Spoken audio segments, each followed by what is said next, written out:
एक फैमिली गांव में अपनी पूर्वज की पुरानी घर में वापस आते हैं इस घर को बेचने के लिए। बट यहाँ पे आने के बाद उन लोगों की एक एक करके मिस्टीरियस तरीके मौत हो जाती है और फिर इन सब के आत्मा इसी घर में भटकने लगता है। बट लास्ट में हमें ऐसी बात पता चलती है जिसे सबकी होश उड़ जाएगी।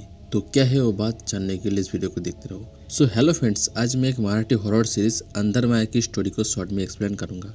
तो स्टोरी शुरू होती है जंगल से घिरी एक घर से, जो कि गांव से कुछ दूरी में अकेली खड़ी थी। इस घर में अब दो ही लोग रहता है, दीनू सेठ और उसकी नौकर गुनिया। दीनू सेठ की एक ही शौक था, लड़की बन के थिएटर यात्रा में एक्टिंग करना। दीनू सेठ लड़की की रोल बहुत ही अच्छी करती थी, बट इसके लिए लोग उसका बहुत ही मजाक बनाता था। पर फिर भी दीनू सेठ शौक को नहीं छोड़ा। दीनू सेठ की बीबी माँ बाप सब पहले ही गुजर गए थे, बट एक दिन दीनू सेठ की भी मौत हो जाता है। तब शहर से दीनू सेठ की बाकी फैमिली वापस आते हैं। टोटल 7 लोग यहाँ आए थे। दीनू सेठ की एक ही लौता बेटा केशव अनमेरिड है। दीनू सेठ की बड़े भतीजा मनोज की वाइफ सलाका और उसके बेटी सहेली। दीनू सेठ की छोटे भतीजा कार्तिक और कार्तिक की pregnant wife Madhavi and Dinu सेठ की एक भतीजी नैना। यह हमें पता चलता है ये लोग भले ही एक फैमिली की हो, बट इनके आपस में ज्यादा कुछ जमती नहीं है। यहाँ पे ये लोग एक साथ एक ही धंधे में आए थे, इस घर को बेचकर पैसा आपस में बांट लेगा। खैर, इनके आते ही गुनिया बाहर आके इन्हें रिसीव करता है। यह हम देखते हैं मनोज और कार्तिक केशव को टोंट मार के उनका मजाक उड़ा रहा था, क्योंकि केशव के बाप दीनू सेठ लड़की बनती थी और वो लोग केशव को भी उसी की तरह समझते हैं। इसीलिए केशव पहले से ही इनसे बहुत ही चिढ़ा हुआ रहने लगता है। मनोज और कार्तिक घर में एंट्री करते ही गुनिया को बोलता है वो लोग इस घर को बेच के वापस शहर लौटना चाहता है। तब गुनिया सबको बताता है ये सब बाद में सोचना, पहले तो दीनू सेठ की श्राद्ध शांति की रिचुअल को करना होगा, वो भी 3 दिन लगेगी। फिर गुनिया ये भी बोलता है दीनू सेठ की आत्मा को अभी भी मुक्ति नहीं मिला, उसके आत्मा अभी भी इस घर में भटक रहा है। तो ये सुन के वो लोग 3 दिन रहने के लिए मान जाता है और फिर एक एक करके एक रूम में शिफ्ट हो जाता है। तो तब गुनिया आके केशव को बोलता है अब एक ही रूम खाली है, तुम्हारी पिता दीनू सेठ की रूम। ये सुन के केशव थोड़ा गुस्सा हो जाता है, क्योंकि उसे अपनी बाप के रूम में नहीं रहना था। पर तब क्या करता, बाकी रूम तो बुक हो चुका था, उसे उसी रूम में जाना पड़ता है। इसके बाद हम देखते हैं मनोज और सलाका के बीच रिलेशन अब अच्छी नहीं चल रही है। घर बेच के पैसा मिलते ही सलाका मनोज को डिवोर्स देना चाहती है। यहाँ पे माँ बाप की झगड़ा देखकर ही सहेली की सांस फूलने लगती है। दरअसल सहेली को अस्थमा की बीमारी है। उधर दूसरी रूम में कार्तिक माधवी के सामने दीनू सेठ की मजाक उड़ा रहा था उसकी लड़की बनने की बात को लेकर। बट माधवी को कार्तिक की ये मजाक बहुत ही खराब लगती है। एक मरी हुई इंसान को लेकर मजाक उड़ाने के लिए वो मना करती है। तब कार्तिक उसे बोलता है दीनू अंकल अगर जिंदा रहता तो वो कभी भी इस घर को बेचने नहीं देता, क्योंकि ये घर उससे जान से भी प्यारी थी। तब माधवी उसे बोलता है तो तुम लोग भी इस घर को मत बेचो, यहीं पे रह जाओ। यानी यहाँ पता चलता है माधवी को ये घर बहुत ही पसंद है। बट कौन सुने किसकी बात, कार्तिक तो इस घर की पैसे से शहर में अपनी फ्लैट खरीदना चाहता है। इसके बाद कार्तिक फिर से दीनू सेठ को लेकर, फिर बाद में केशव को लेकर मजाक उड़ाने लगता है और तब इनकी ये सब बातें बाहर से केशव भी सुन लेता है। और तब केशव को मन ही मन सबसे ज्यादा अपनी बाप दीनू सेठ पे ही बहुत ही गुस्सा आ रहा था, क्योंकि उस बाप के लिए ही लोग बचपन में भी केशव की बहुत ही मजाक बनाता था। उसके चाचा लोग तो उसे जबरदस्ती साड़ी भी पहना देता था। इन सब से बचने के लिए ही केशव इस गांव को छोड़ के भाग गया था। खैर, इसके बाद रात को सब एक साथ खाने बैठता है। तब सहेली स्टोर रूम की डोर के गैप से किसी को झांकते हुए देख पाती है, पर जैसे ही यहाँ पे गुनिया आता है वो डोर अपने आप ही बंद हो जाता है। गुनिया यहाँ पे सबको मिलजुल के खुशी से इस घर में रहने के लिए बोलता है और घर भेजने की बातें दिमाग से निकाल देने के लिए बोलता है। माधवी भी गुनिया की बात से सहमत थी, बट बाकी लोग तो इस घर को बेचना ही चाहता है। फिर तब नैना केशव को टोंट मार के बोलती है तुम्हें तो सबसे ज्यादा फायदा होगा, एक तो पैसा ज्यादा मिलेगा, ऊपर से बाप के नाम से भी पीछा छूटेगा। ये सुन के केशव बहुत ही भड़क जाता है और बोलता है मेरा अकेले ही फायदा है ना, तो चलो इस घर को अब नहीं बेचता, अब किसी भी हालत में मैं इस घर की पेपर में साइन नहीं करूंगा। और फिर वो खाना छोड़ के यहाँ से चला जाता है।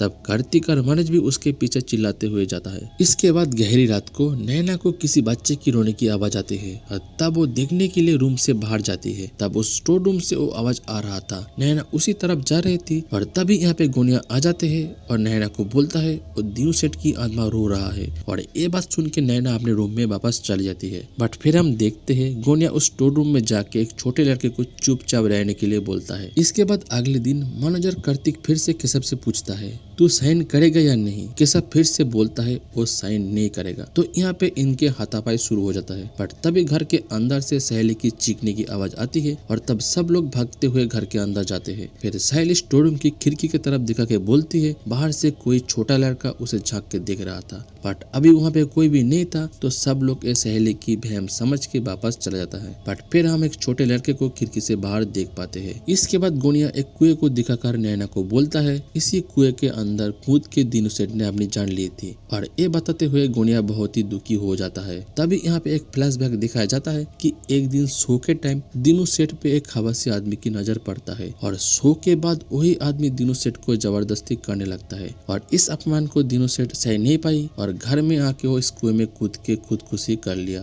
पर ये बात सुन के नैना को बिल्कुल भी दुख नहीं हुई। वो तो उल्टा गोनिया से पूछती है दीनू अंकल के वो सोने की गहना आप कहाँ है? तब गोनिया उसे जवाब देता है ये बात तुम दीनू सेठ की आत्मा से पूछ लेना। फिर इसके बाद नैना जाके केशव को समझाने लगती है इस घर को बेचने के लिए। तब केशव बोलता है मुझे इस घर को बेचना नहीं है क्योंकि मेरे माँ मेरे लिए बहुत कुछ छोड़ गई है। और ये सुन के नैना समझ जाती है केशव वो गहने के भांति कर रहा है। इसके बाद रात को केशव को रूम के बाहर से पायल की छन छन की आवाज सुनाई देता है और तब वो रूम से निकल के बाहर आता है और उधर इसी मौके के फायदा उठाकर नैना केशव के रूम में जाके वो सारा सोने के गहना चुरा लेती है। इधर बाहर केशव किसी को भी देख नहीं पाता है और तभी गोनिया आके उसे बोलता है ये दीनू सेठ के आत्मा ही है जो कि अब अभी भटक रहा है। इसके बाद अगले दिन केशव को पता चलता है उसके सारा सोने का गहना नैना चुरा के इस घर से भाग गई है। तो तब वो और बाकी लोग घर के आसपास जंगल में नैना को ढूंढने लगता है बट उन्हें नैना कहीं भी नहीं मिलती है। फिर जब वो लोग घर वापस आते हैं और आके देखता है अब मनोज की बेटी सहेली इस घर से गायब है। दूसरी तरफ हम जंगल में देख पाते हैं एक छोटा लड़का सहेली को जमीन पे एक ड्राइंग दिखा रहा था। तो तब सब लोग सहेली को ढूंढते हुए यहाँ आ जाते हैं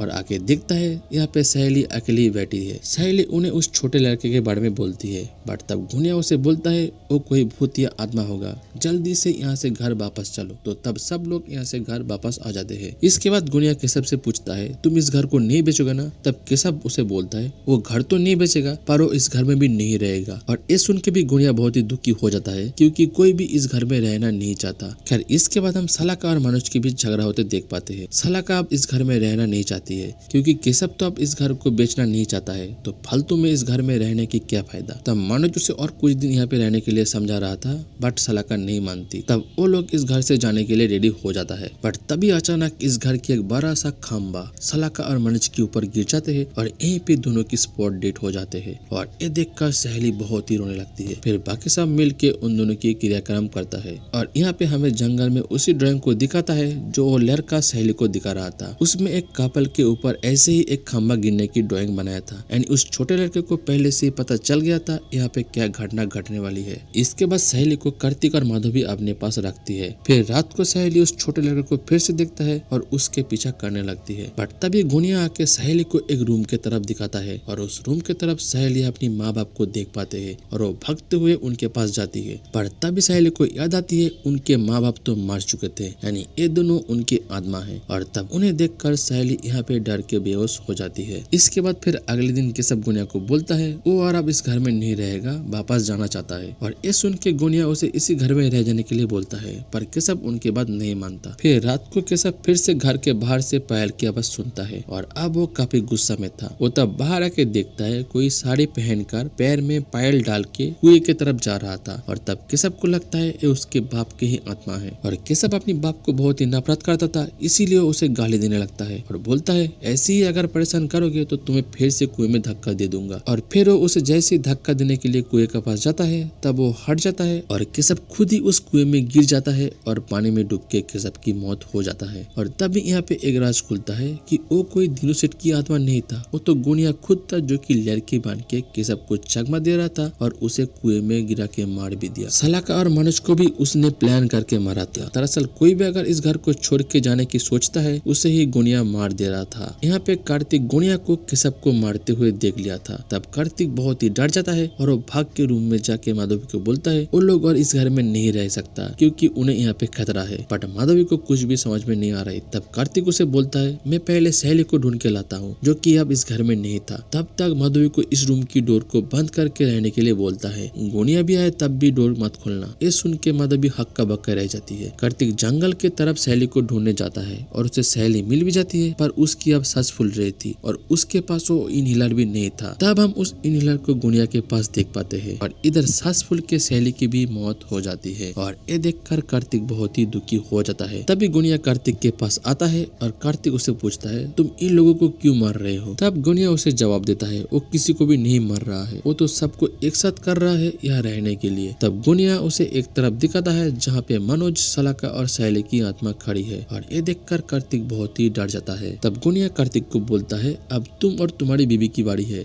और फिर गुनिया कार्तिक को एक हाथ से ही उठा के फेंक देता है और अब कार्तिक समझ जाता है कि गुनिया कोई नॉर्मल इंसान नहीं है और तब वो भाग के माधवी के पास चला जाता है और वो माधवी को लेकर इस घर से भागने लगता है। तभी उसे कुछ पाटिया के नीचे नैना की लाश मिलता है, यानी नैना भी इस घर से जा नहीं पाया था, उसे भी गहने के साथ ही गुनिया ने मार दिया था। तब माधवी सहेली के बारे में पूछती है और कार्तिक उसे बताता है गुनिया उसे भी मार दिया है, अब हमें वो मारने वाला है। उधर हम गुनिया को पानी गर्म करते देखता है और साथ में वो चाकू को भी धार कर रहा था, यानी वो अब माधवी की बच्चे की डिलीवरी करने वाला है। कार्तिक और माधवी जैसे घर से बाहर जाने के लिए मेन डोर पे आता है, आके देखता है पहले ही इस डोर को गुनिया ने ब्लॉक करके रखा था और फिर वो लोग घर के पीछे की डोर पे जाता है और देखता है यहाँ पे गुनिया खुद ही खड़ा है। उसे देखकर ये लोग डोर को बंद कर देता है। यहाँ पे गर्म पानी और उस चाकू को देखकर माधवी समझ जाती है कि गुनिया क्या करने वाला है। वो तब बहुत ही डर जाता है और कार्तिक को जल्द से जल्द यहाँ से भाग जाने के लिए बोलता है। तब कार्तिक माधवी के हाथ में एक हंसिया देकर बोलता है, खुद को गुनिया से बचाना, मैं कोई रास्ता ढूंढता हूँ। फिर कार्तिक जाके उस बंद डोर को खोलने की कोशिश करता है। तभी इधर गुनिया माधवी के पास आ जाता है। तब माधवी गुनिया को अपनी बच्चा देने के लिए मान जाती है। दरअसल ये माधवी की चाल थी, क्योंकि जैसे ही गुनिया एक रूम में आता है तभी माधवी बाहर से उस रूम को बंद कर देती है। फिर वो कार्तिक के पास जाती है और बोलती है, चलो जल्दी से अब हॉस्पिटल जाना है। और तब कार्तिक माधवी को बोलता है, इसका क्या जरूरत है, हमारे सब लोग तो यहीं पे हैं। और तब हम सब लोगों की आत्मा को एक साथ यहाँ पे देख पाते हैं और हम देखते हैं कार्तिक भी अब मर चुका है और उसके